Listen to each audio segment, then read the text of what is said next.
Hey everyone, this is David. Welcome back behind the velvet rope. Let's just get right into it today because we are joined by everybody's favorite guest, the one and only Just David. The crowd erupts in the back.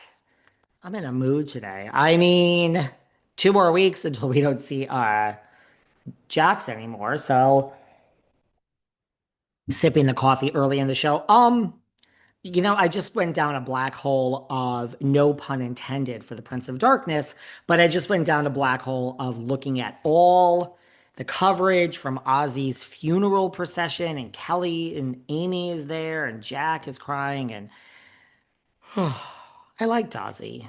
I really did. But we also lost Clem Burke, one of the best drummers, if not the best drummer ever, the drummer of Blondie. Debbie Harry says she's never going to perform again as Blondie because Chris is sick and Clem is passed. But you know what? In my next life, when I have a self-help life advice 80s podcast, we can talk about all that. Today, it's about all of you and what you want to talk about, and that is Bravo, the Valley reunion. We have a lot of real world stuff that we'll get to in a few minutes.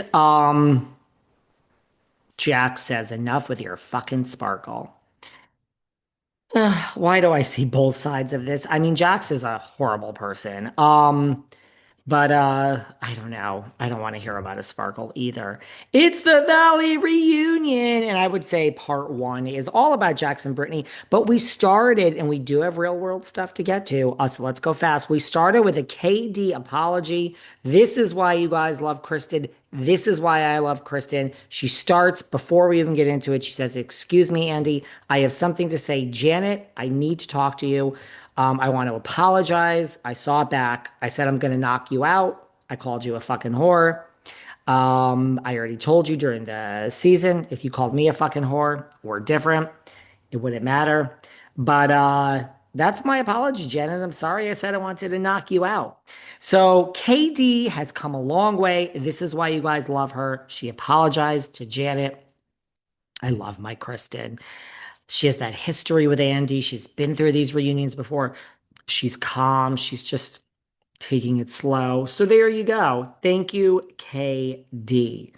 She's doing it right. We're not gonna have any physical violence. She's pregnant, and her and Nia have bonded throughout their pregnancies. We learned from this reunion. But did we learn anything else from this reunion? Not really. All about Jax and Brittany. So great way to start off the show. And I love that then Brittany starts saying everything to Jax, and I love when Jax says, when she says something, well, that's kind of true. Just admit it, Jax. It's all true. You did it all. It's over. So it's like I enjoyed this reunion on the Valley. It's just a little hard to watch, knowing that the babies are born, and Aaron. The one thing I really don't want to hear about is Aaron. Aaron's gone. There's no more Aaron in the show. Michelle has moved out, which we all know, and they're done. They broke up. So that's that. And Jax is off the show. So we're talking about it. Jesse and Michelle seem like at least they're trying to work it out to be in a better place. I find Jesse cute, and I think I have an official crush on him. I've alluded to this before throughout the season. I think I have an official crush on Jesse. He has that shirt that's open, and I'm loving the pants. I like Jesse. I think it's interesting. Michelle does have a point. You cry, and I'm cold, and therefore everyone feels sorry for you, and everyone thinks that I'm a horrible person because everyone feels sorry for you. I hear you, Michelle. I haven't cried in decades, literally decades before I shed a tear. Mind you, if I watch something on TV, I'll shed a tear. But for like a real life thing, I don't shed a tear. This is not my time for therapy. Let's save the therapy for Jax. We start out, and Brittany says, you don't use birth control, you don't use condoms. Jax is up there laughing. And Brittany says, I would not touch that dirty dick with a 10-foot pole. And he says, that's not what you said 4 months ago when we were at the aquarium. You wanted this dirty dick inside of you. She doesn't deny it. She's like, ugh. And Andy is just sitting there. He's already cringing. Andy is like, Girl, get over it. Just like last week, I said, Marge, she would never wish harm upon Teresa. She really doesn't wish anything harmful on her. Get over it, girl. You fucking hate Teresa. You're thrilled that she's going through this with the taxes. Same thing with Andy. Andy's sitting there. It's going so low. We're talking about dirty dicks and who wants to sleep with who with a dirty dick within the first 10 minutes of the reunion. And Andy is cringing because it is going so low. Girl, get over it. Cone, you love it. You love every minute of it. And Janet, she looks good. We all want to know how she started to look this way. She lets us know, in case anyone was wondering, exercise and Adderall. So, Adderall, guys, apparently, I was I don't know if addicted was the right word. I've really never been addicted. I've never done any drugs, but I guess if you're abusing prescribed Adderall, it counts. I was addicted to Adderall, I guess, probably like 15 years ago. And let me tell you, that too was like nature's Ozempic, prescribed Ozempic. I was like size zero on Adderall.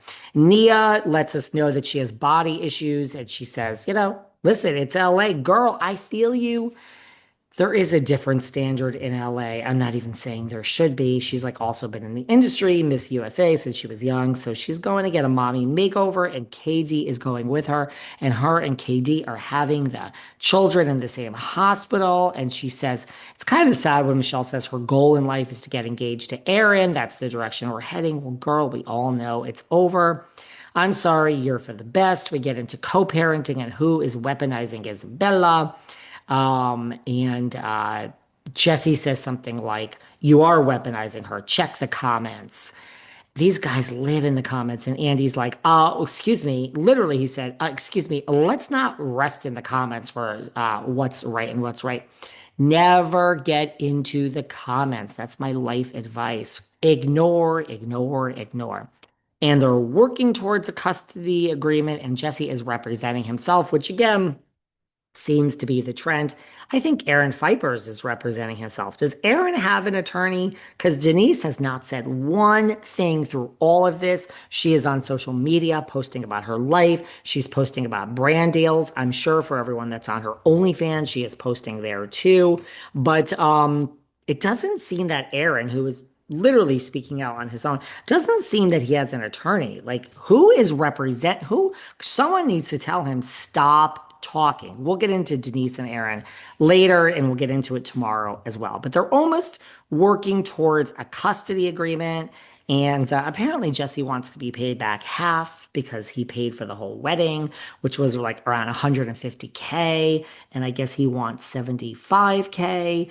And Andy steps in and says, "Did you mean good intentions when you paid for the wedding? Were you happy when you married Michelle and paid for the wedding?" Well, guess what? Perhaps you should not ask for half of it back.